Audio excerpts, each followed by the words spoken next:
بعض علماء نے لکھا کہ 5 بنیادی مصیبتیں ہیں جو ہر بندے پر آنی ہیں. ہر بندہ ان 5 مصیبتوں سے گزر کر رہے گا، نیک ہو یا بد ہو. ایک موت کی مصیبت، دوسرا قبر کی مصیبت، تیسرا حشر کی مصیبت، اور چوتھا نامہ اعمال ملنے کی، اعمال تلنے کی مصیبت، وزن اعمال، اور 5واں پل صراط سے گزرنے کی مصیبت. تو یہ 5 مصیبتیں ہیں جس میں سے ہر انسان کو بالآخر گزرنا ہی پڑے گا. اللہ تعالیٰ نے 5 نمازیں فرض فرما دی. میرا جو بندہ 5 نمازیں پڑھے گا میں اس کے لیے ان 5 مصیبتوں کو آسان فرما دوں گا. پھر سوال پیدا ہوتا ہے کہ ان 5 نمازوں کے اوقات میں کیا حکمت ہے. ایک نماز ہے جو صبح اندھیرے میں ہی پڑھی جاتی ہے، ابھی سورج نکلا نہیں ہوتا، اس سے پہلے پہلے. تو علماء نے جواب دیا کہ اللہ تعالیٰ چاہتے تھے کہ اے میرے بندو تم صبح اٹھو تو دن کی ابتدا میری یاد سے کرو. تمہیں میں نے نعمتیں دی ہیں، تمہیں دنیا میں نے نعمتوں میں رکھا ہوا ہے.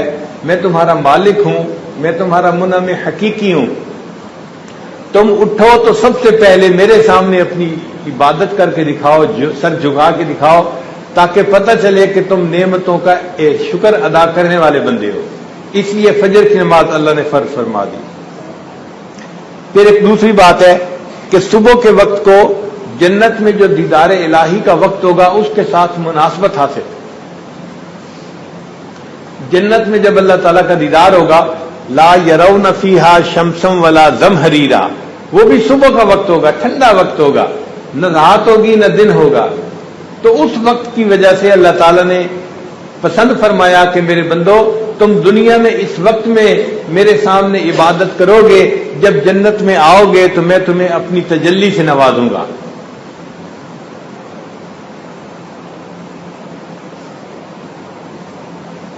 پھر ایک وجہ یہ بھی لکھی ہے کہ حضرت آدم علیہ السلام کو آدھی رات کو زمین پر اتارا گیا تھا جنت سے. تو آدم علیہ السلام تو جنت کے رہنے والے تھے. جب دنیا میں آئے تو تنہائی تھی اور خاموشی تھی اور اندھیرا تھا. اب تنہائی، خاموشی اور اندھیرا آدمی کے اندر وحشت پیدا کر دیتا ہے کہ پتہ نہیں میں کہاں آ گیا ہوں. تو حضرت آدم علیہ السلام جب دنیا میں اترے تو ان کے اوپر ایک خوف تھا، جنت چھوٹنے کا ایک غم بھی تھا، مگر جب دنیا میں آئے تو دنیا کے اس اندھیر خانے کو دیکھ کے ان کے اوپر ایک خوف تھا، پتہ نہیں مجھے کہاں بھیج دیا گیا، یہ اندھیرا ہمیشہ رہے گا، مجھے اس اندھیرے میں ہی رہنا پڑے گا یا کیا ہوگا. مگر جب صبح کے وقت ہوا تو اندھیرا جو تھا چھٹنے لگا اور روشنی ظاہر ہونے لگی. تو حضرت آدم علیہ السلام کے دل میں امید کی کرن پیدا ہو گئی کہ مجھے اندھیرے میں نہیں رکھا جائے گا بلکہ مجھے دن کی روشنی بھی نصیب ہوگی. انہوں نے اس وقت اللہ کے سامنے 2 رکعت شکرانے کے ادا کیے تھے. اللہ تعالیٰ نے اس نماز کو امت محمدیہ کے لیے پسند کر دیا کہ میرے محبوب صلی اللہ علیہ وسلم کی امت آدم علیہ السلام کی پیروی کرے گی اور ان کو میں اپنے شکر گزار بندوں میں شامل فرما لوں گا. پھر ظہر کا وقت کیوں؟ اس لیے کہ ظہر کے وقت سورج ڈھلتا ہے. جب سورج ڈھل جاتا ہے تو نماز پڑھی جاتی ہے.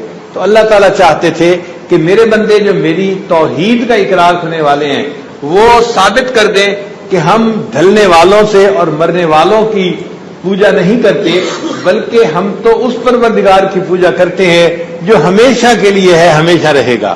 لا احب العافلین، حضرت ابراہیم علیہ السلام نے کہا تھا میں ڈھلنے والوں سے محبت نہیں کرتا، میں ان کو پسند نہیں کرتا.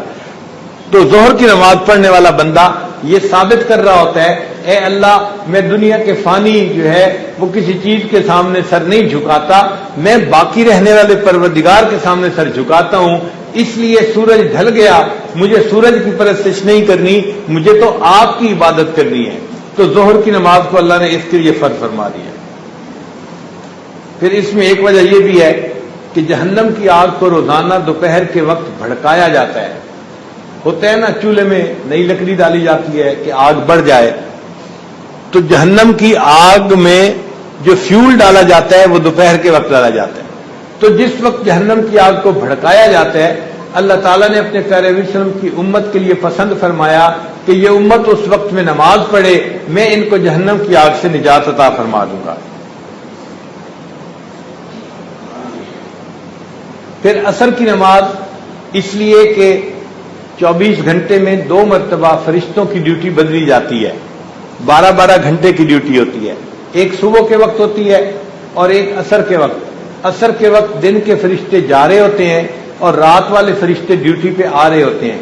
اللہ تعالیٰ نے اس وقت نماز کو پسند فرمایا تاکہ میرے محبوب صلی اللہ علیہ وسلم کی امت پر 2 فرشتے دونوں گواہی دیں، جانے والا بھی گواہی دے کہ میں نے نماز پڑھتے دیکھا اس کو جب میں آیا، اور آنے والی بھی گواہی دے کہ جب ہم گئے تو یہ نماز پڑھ رہا تھا۔ اس لیے والصلاۃ الوسطیٰ، اس نماز کو اللہ نے پسند فرمایا اس لیے کہ مومن کی اس میں زیادہ جو ہے وہ اکرام ہے۔ حضرت یونس علیہ السلام کو مچھلی نے عصر کے وقت پیٹ سے نکالا تھا۔ جب اللہ نے حکم دیا مچھلی کو تو وہ سمندر کی تہ میں تھی، وہ سطح پر آئی اور اس نے آ کر یونس علیہ السلام کو اپنے پیٹ سے نکال دیا، تو عصر کا وقت تھا۔ تو اللہ تعالیٰ نے پسند کیا کہ میرے یونس علیہ السلام عصر کے وقت مچھلی کے پیٹ سے نکلے تھے، میرے محبوب صلی اللہ علیہ وسلم کی امت عصر کی نماز ادا کرے گی، میں ان کو پریشانیوں کی مچھلی کے پیٹ سے نکال دوں گا، عصر کی نماز کے بدلے میں ان کے حالات کو بہتر کر دوں گا اور ان کو پریشانیوں سے نجات عطا کر دوں گا۔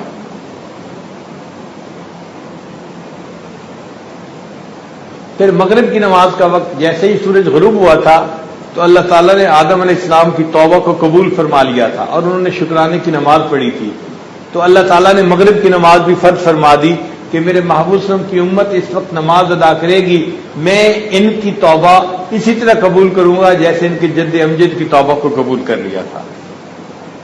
اور اس لیے بھی کہ میرے بندوں نے سارا دن گزارا ہے، اب اس میں نیکیاں بھی کی ہیں مگر کوتاہیاں بھی ہوئی ہیں، تو مغرب کے وقت میں ان کے گناہوں کو معاف کر دوں گا تاکہ یہ جب رات کو سوئیں گے تو بخشے بخشائے آرام کریں گے۔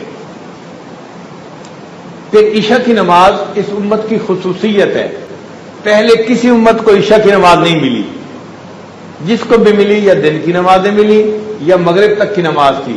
یہ جو عشاء کی نماز ہے نا، ستارے چھٹکنے کے بعد نماز ادا کرنا، یہ صرف امت محمدیہ صلی اللہ علیہ وسلم کو عطا کی گئی۔ تو اللہ تعالیٰ چاہتے تھے کہ میرے بندے رات کے اندھیرے میں میری عبادت کریں، اس کے بدلے میں ان کو قیامت کے اندھیرے سے نجات عطا کروں گا اور ان کے لیے نور کا بندوبست کر دوں گا۔ اس لیے اللہ تعالیٰ نے عشاء کا وقت اپنی عبادت کے لیے پسند فرما لیا۔